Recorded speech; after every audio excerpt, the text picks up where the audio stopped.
One person, one vote. One person, one vote. One of the simplest ideas of democracy. It's supposed to ensure that in general, over time, overall, the government will do stuff that most people want. That the government will enact policies that most people who elect that government will want them to enact. So what do you do if you want government to do stuff that most people really hate? If you want government to do things for which you've got maybe minority support, but which, say, are going to awaken the vast populist sleeping dragon that is the middle class, that is people who work for a living, the traditional base of the Democratic Party, all rising up against you. One thing that might help you get away with passing policies like that is to have a ton of money on your side. Having a few freely spending billionaires on your side can really help limit the damage your policies might cost you at the polls. But you know what would really help?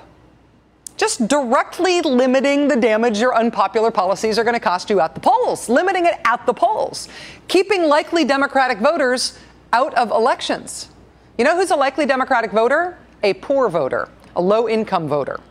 You know what might make fewer low-income people vote? If you don't allow people to register or to vote unless they show a kind of ID that poor people are less likely to have. You know who else is a likely Democratic voter? Minority voters. You know what might make fewer of them vote? If you force people to show a kind of ID that minorities are less likely to have. You know who else is a likely Democratic voter? College students. You see how this goes. Say that you can't vote or you can't register unless you show ID that college students are less likely to have, and you can thereby reduce the number of college students who are voting. First-time voters are another constituency that's more likely to vote Democratic. If you want to make sure that fewer of them vote, get rid of the ability to register and vote on the same day. First-time voters love that. So stop doing that. Here's another example. The state of Florida made a civil rights advance in the year 2007.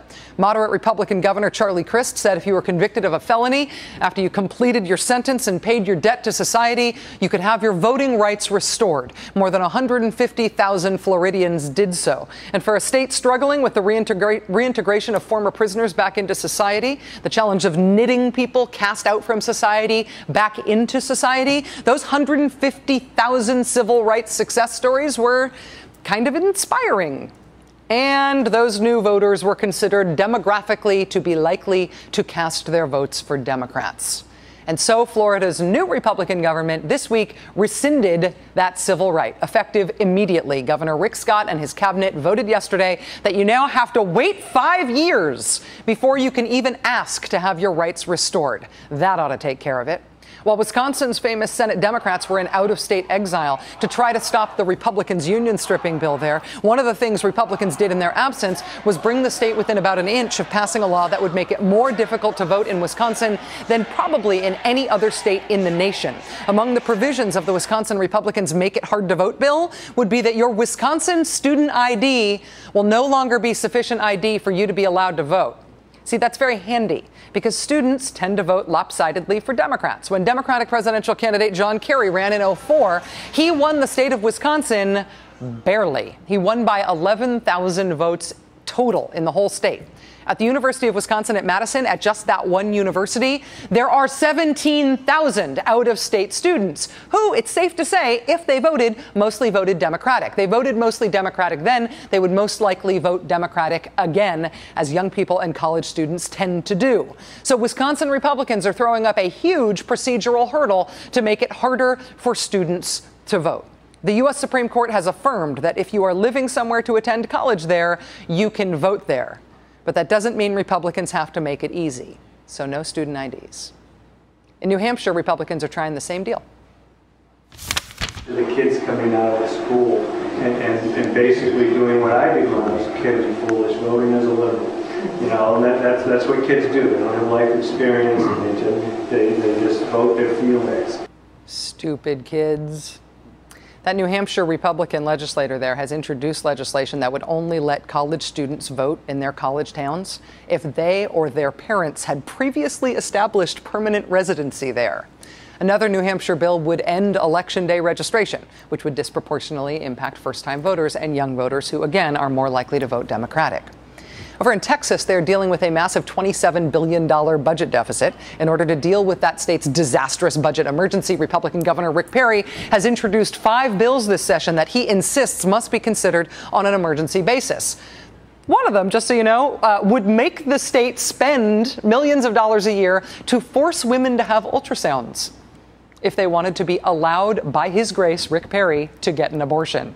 Apparently that's an emergency. Also, government small enough to fit in your uterus in Texas. But also on Rick Perry's emergency list is a restrictive new voter ID law for Texas, which, just like all of these, is expected to make it a lot harder for young people, first-time voters, poor voters, minority voters, and other traditional Democratic constituencies to get registered to vote and to actually cast their vote.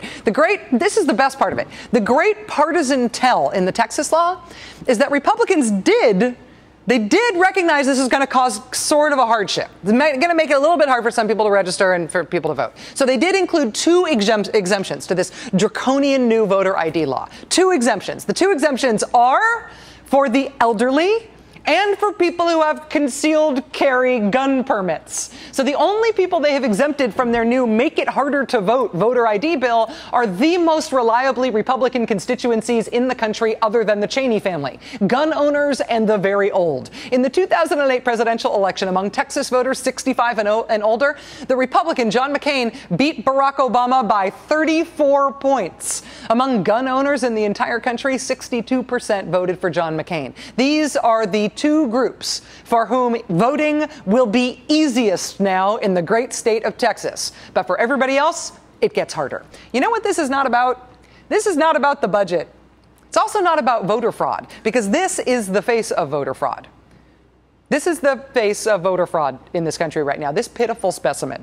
This is Indiana's Secretary of State, the top election official in Indiana. His name is Charlie White. He's a Republican, although that doesn't really matter. He has been charged with the pitiful voter fraud crime of lying about still living at his ex-wife's house so he could keep his job on the city council there. And then he voted in her precinct as well because he wanted to keep up the illusion that he still lived there, even though he had moved somewhere else. It is pitiful. It would be pitiful even if he was not the Secretary of State. But it's particularly pitiful given that. And that guy's case, that's sort of what voter fraud looks like in this country. There are a handful of sad sacks every year who register at the wrong address, or who forget that they are already registered and fill out a second registration form, or who don't know that because they are on probation, they're not supposed to vote. Those are the kinds of things that constitute the voter fraud supposed epidemic in this country that you hear about on the Fox News channel. Is there a voter fraud epidemic in the United States of America of people using fake IDs in order to impersonate somebody else while voting? No, there is not. But for a long time now, the right has been stoking hysteria about it. Fox News even set up a special email hotline before the last election so you, average American, could report what was undoubtedly rampant voter fraud to Fox News. It was announced on Megyn Kelly's show. The right promotes hysteria about mass voter fraud. It's familiar, right? In order to create a sense that there is a crisis, in order to justify public policy that makes it harder to register and harder to vote. Policies that specifically target voters likely to vote Democratic, to make it harder for those voters specifically to participate in an election. It is supposedly public policy that puts a Republican thumb on the scale for the next election and for every election after, making it more cumbersome and difficult to vote, particularly if you are a likely Democratic voter. They overreached on this big time during the Bush administration. Remember, this is where the whole U.S. attorney scandal came from. Karl Rove giving speeches around the country about the menace of voter fraud, and then the White House political operation pressuring federal prosecutors to bring charges, to find cases, to make it seem like there was a voter fraud crisis because the states needed to crack down on that voter fraud and incidentally make it harder for likely Democratic voters to register and to cast their votes.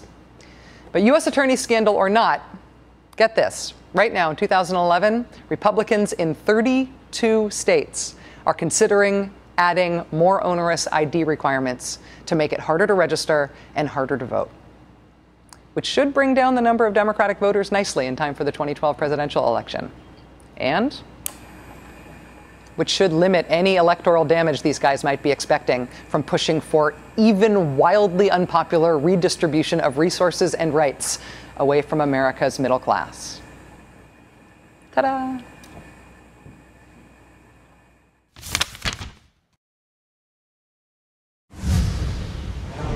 Do you ever have that not so democratic feeling?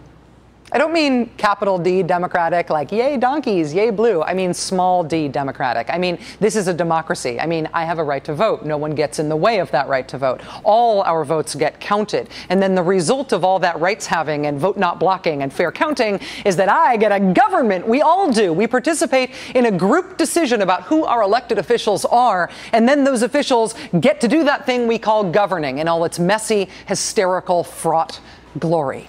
When you look at a group called the American Legislative Exchange Council, funded in part by the billionaire Koch brothers, providing model legislation to Republicans in dozens of states about how to change laws in those states to make it harder to vote, harder to register to vote, that can provoke a not-so-democratic feeling about the direction of conservative public policy in America in 2011. But what about this? What about conservative public policy that would not just make it harder to vote? What about policy that would let the Republican administration of the state just fire anyone you elected?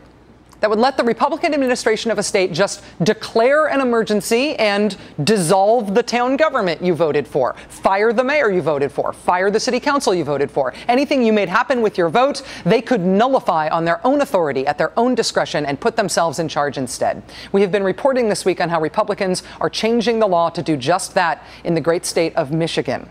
It looks like Republicans in Pennsylvania may be trying something worse. We are just starting to figure this one out. It is amazing. You have not heard it anywhere else. It's next.